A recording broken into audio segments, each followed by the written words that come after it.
Welcome to NextLogic Printed Circuit Boards video series. In this session, we will cover the complete PCB cycle from design to production. In the PCB layout phase, NextLogic engineers create board files and identify its net list, which is a connections list between different components on a board. This step is followed by library creation for components, whereby engineers review the component datasheets containing mechanical dimensions, footprints, package types, symbols, decals, and pad stacks. During component placement phase of PCB design, NextLogic engineers first place the components that have mechanical constraints. After this, other critical components are placed, such as microprocessors, BGAs, and main ICs, followed by decoupling capacitors, passive components, and test points. The routing step comes next, where critical nets are routed first, followed by the remaining nets that will either be hand-routed or auto-routed.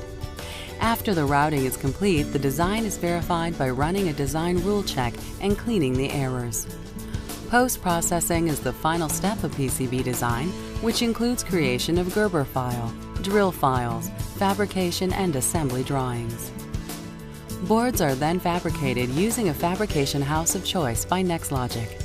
At the assembly stage, the PCBs go through multiple steps, from stencil printing to placing the components using pick-and-place machines on SMT lines. Then the board goes through reflow oven. NextLogic uses Fuji as well as MyData pick-and-place machines for most of its projects.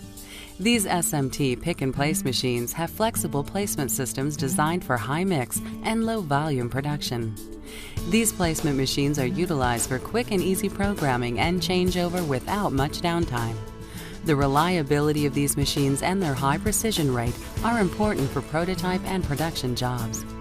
Component placement is followed by inspection using AOI machines to verify the integrity of assembly.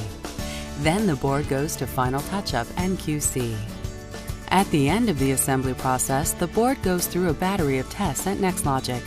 These tests include flying probe test, in-circuit test, and functional test. Flying probe tests are mostly used for prototype development, low to medium value manufacturing, and field returns.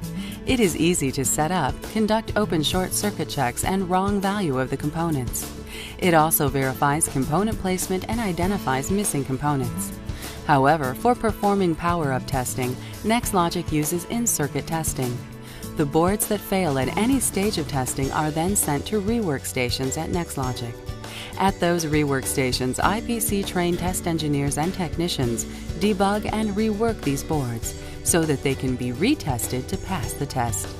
Functional test checks specific functionality of the board and is normally the last test before a high-quality assembled board is shipped out of NextLogic's facility. This completes the cycle of PCB process at NextLogic. Thank you for your time, and we hope you found the material helpful. For further information, or if you have any questions, contact one of our PCB specialists at 1-888-NEXTLOGIC or email us at support@nextlogic.com.